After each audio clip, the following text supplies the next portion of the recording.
All right, so I'm going to reiterate on the vertical or on the horizontal translation here of what I was trying to get to in the last video, and I got cut off because I ran out of time because I have to be less than 15 minutes. So the horizontal translation, we have y is equal to x minus the k quantity squared, and it's really important that it's the minus.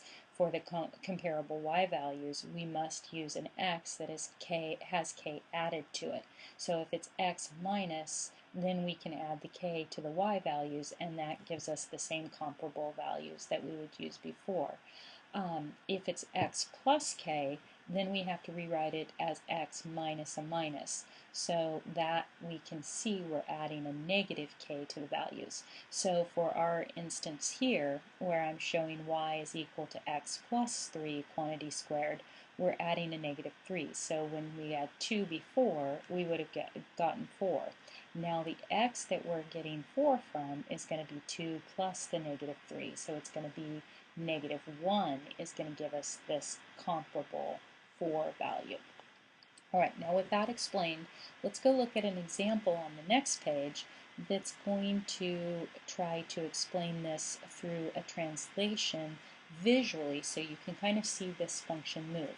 So here's my original f of x function, and so I have a y is equal to x squared essentially. So the points here that you've seen, and then I have this one single value of 3, 9, and you're going to see why, because I'm going to show the comparable values that I've been showing in this manner where we translate the x's and then get the same y's. I'm going to show it in just a little bit different way by a shift of the x's to being one more.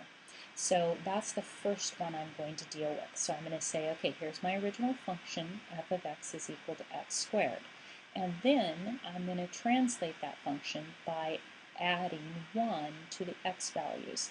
So instead of saying I have x's and x primes, I'm going to say I'm going to add 1 to these.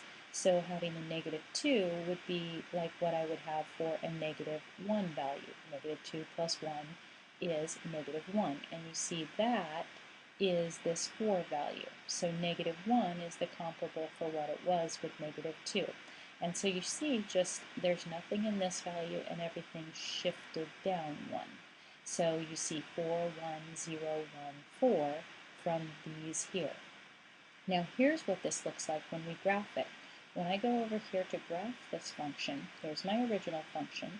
This vertex, my 0, 0 that was here, is now going to be 1, 0. See, the x gets shifted over 1. And this point, which is originally negative 1, 1, this one here, it's got shifted as 0, 1.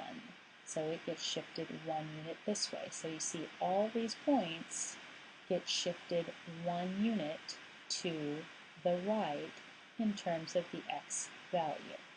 And that's why I don't have, or why I had this one, because I wanted these 5 values to show my graph then all the way through. So there is that graph. And what you're seeing there is it's the exact same picture, right? Just shifted 1 unit over that particular direction. Now the next translation that I'm going to do is I'm going to take this g of x function and I'm going to stretch it by multiplying it by 2. So now you see each of these y values being multiplied by 2. So in terms of this y value is 0. 0 times anything is 0. So that one's going to stay in exactly the same place. Then this y value is 1. 1 times 2 is 2. So this y value is going to get moved up to 2. Just like this value got moved up to 2.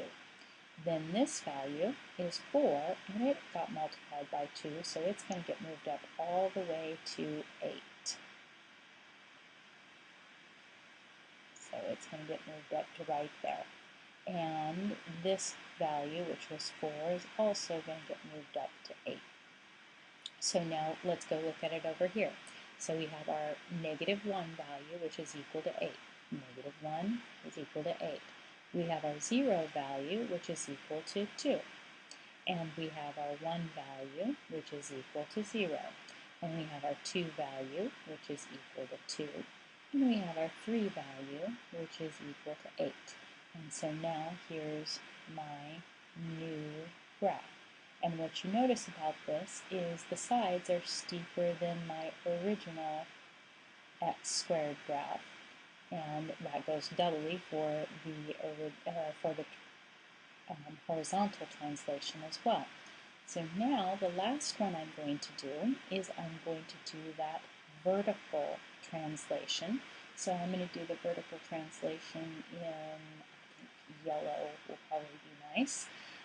So I'm going to take these values that I've already translated and I'm going to move them up by 3. So all of them are going to go up 3. So this one is going to go up 1 and 2 and 3. So there's that one.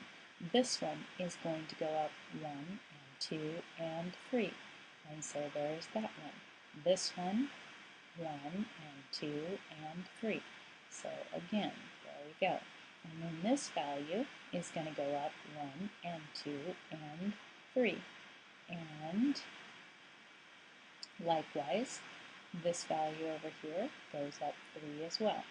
And now we see that this green graph is just the upward translation of all of these points. These went up there, and this one went up there, and this one went up that way, and this green point went up that way, and this green point went up that way. So we have taken the graph, we have shifted it over, then we've stretched it, and then we've moved it up.